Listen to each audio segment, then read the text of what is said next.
Shalom, selamat pagi Bapak Ibu Saudara-saudara yang dikasihi oleh Tuhan Yesus. Mari kita bersekutu sebentar dengan Tuhan di renungan pagi hari ini, hari Senin, tanggal 16 Mei 2022. Mari kita mulai ibadah kita bernyanyi.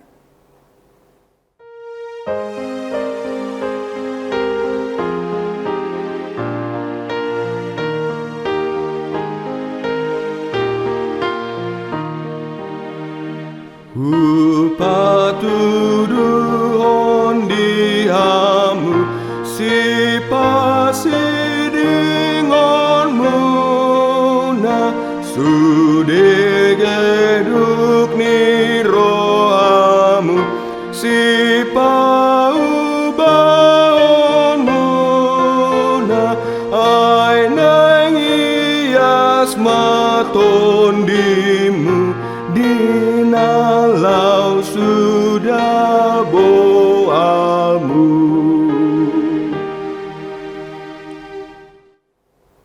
Kita berdoa. Terima kasih Tuhan Yesus buat hari yang baru yang Tuhan anugerahkan bagi kami. Saat ini kami mau bersekutu dengan Tuhan melalui firman-Mu buat renungan hari ini. Biarlah Roh-Mu yang memimpin kami.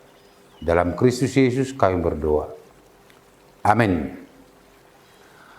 Bapak Ibu, saudara-saudara yang dikasihi oleh Tuhan Yesus, firman Tuhan untuk kita hari ini tertulis dalam 2 Timotius 2 ayat 19. Tetapi dasar yang diletakkan Allah itu teguh, dan materinya ialah Tuhan mengenal siapa kepunyaannya, dan setiap orang yang menyebut nama Tuhan hendaklah meninggalkan kejahatan. Demikian firman Tuhan. Saudara-saudara yang terkasih dalam Kristus Yesus, hidup orang Kristen adalah hidup yang memiliki dasar, berpendirian teguh, tidak gampang diombang-ambing oleh arus zaman. Itulah yang ditekankan oleh firman Tuhan melalui Paulus kepada anak rohaninya yang bernama Timotius. Ketika Paulus meregenerasikan pelayanan kepada Timotius, di mana Timotius menghadapi banyak pengajar-pengajar sesat. Timotius menghadapi banyak tantangan-tantangan, dan tantangan-tantangan itu adalah merupakan sesuai dengan perkembangan zaman, pola pikir manusia, dan lain sebagainya. Tetapi kita sebagai orang Kristen, sebagaimana yang ditekankan oleh firman Tuhan hari ini, kita telah berdiri di atas dasar yang teguh. Pondasi hidup kita bukan dunia, tetapi pondasi hidup kita adalah Yesus sendiri. Karena Yesus adalah pondasi dari hidup kita, maka kita telah dimateraikan. Jadi ada dua tanda hidup kita telah dimateraikan oleh Tuhan. Yang pertama, Tuhan mengenal siapa kepunyaannya. Tuhan mengenal siapa kepunyaannya. Ditanda di batado na di ibane. Saya adalah milik Tuhan. Saudara juga adalah milik Tuhan. Tuhan mengenal hidupmu. Tuhan mengenal segala persoalan hidup kita. Bahkan berapa banyak rambut di atas kepala kita, Tuhan tahu. Bahkan jika ada satu helai rambut saja jatuh dari kepala kita ini, tidak akan jatuh kalau tidak seizin dari Tuhan. Luar biasa. Tuhan mengenal kita. Karena Tuhan mengenal kita, tentu Tuhan yang menjaga dan memelihara kita. Sekalipun dunia berubah-ubah, zaman begitu cepat, Tetapi Tuhan mengenal kita dan kita adalah miliknya, dan Tuhan menjaga kita dan memeliharanya. Itu harus kita yakini, Bapak Ibu Saudara-saudara.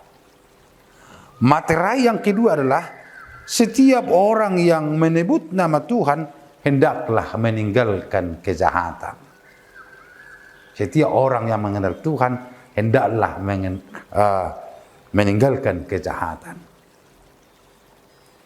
Karena saya tinggal dalam pondasi, yakni Yesus Kristus, berarti yang tinggal di dalam pondasi itu adalah harus melakukan sesuai dengan kehendak Tuhan. Sama seperti yang diilustrasikan dalam ayat 20-21, diibaratkan seperti perabot dalam rumah. Ada emas, ada perak, ada kayu, ada batu dan lain sebagainya. Tetapi orang-orang Kristen haruslah yang paling berharga dari perabot-perabot itu. Kita adalah emas, karena itulah barang yang paling berharga. Demikian juga dengan kehidupan kita. Kita telah dimateraikan sebagai pelaku-pelaku firman Tuhan karena kita adalah orang-orang yang berharga. Mungkin dunia menganggap kita tidak berharga, Bapak Ibu. Mungkin dunia menilai kita kecil. Tapi Tuhan memandang kita, sekalipun kita ini adalah kecil di hadapan dunia, tetapi sangat besar di hadapan Tuhan. Karena apa? Karena kita adalah orang yang sangat berharga di hadapannya. Bapak Ibu Saudara-saudara yang dikasihi oleh Tuhan Yesus. Sebagai orang Kristen, tentu kita menghadapi banyak persoalan.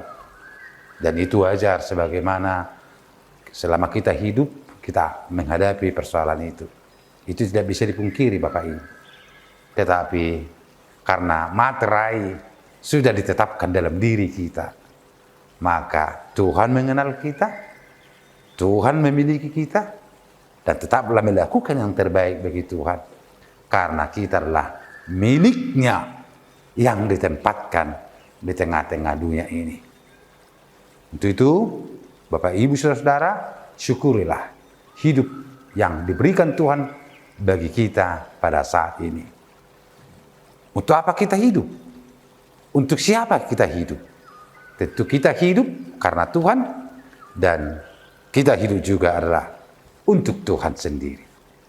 Tuhan memberkati. Kita berdoa. Terima kasih Tuhan buat firman-Mu yang telah menyapa, menyembuhkan kami. Kami adalah milik-Mu yang Tuhan telah materaikan. Kami telah berdiri dalam pondasi iman kami. Biarlah kami tetap setia, biarlah kami lakukan semua kehendak-Mu, meninggalkan segala kejahatan. Sekalipun kami dikelilingi oleh kejahatan, kelalipan di tengah-tengah dunia ini. Berkati Tuhan seluruh jemaat-Mu, seluruh orang Kristen, supaya tetap berdiri di pondasi yang kokoh itu, yakni Yesus Kristus Juru Selamat kami. Dalam Yesus kami berdoa. Amin. Bapak Ibu, selamat menikmati hari-hari yang telah diberikan Tuhan kepada kita. Tetaplah bersuka cita, tetaplah bahagia, karena hidupmu adalah dari Tuhan, hidupmu hanya untuk bagi Tuhan. Shalom.